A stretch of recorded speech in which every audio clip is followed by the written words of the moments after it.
সাথে অস্থির রেস। চাচা কঠিন ভাবে গাড়ি টানছেন, গাড়ির টানে 100 আমাদের অ্যাডভেঞ্চার চালাচ্ছেন মাহমুদ। উড়ে উড়ে চাচাকে ধরার কোনো লাইনই নাই। চাচা ইতিমধ্যে জিক্সারকেও পিছনে ফেলে দিলেন।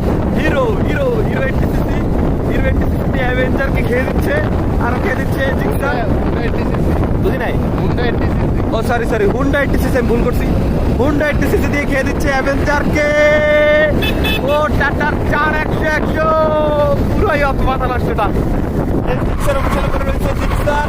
এরপর পরে অ্যাভেঞ্জারে লড়াই ধরতে পারতেছে না, চাচা হিরোইনকে খাইতেছে। হুন্ডা 80cc দিয়ে চাচা খেয়ে দিচ্ছে অ্যাভেঞ্জার ফার্স্ট ভার্সনকে 150cc কে। গাড়ির স্টিয়ারিং এ বসে আছে মাহমুদ, কোনোভাবে ধরার কোনো লাইন নেই।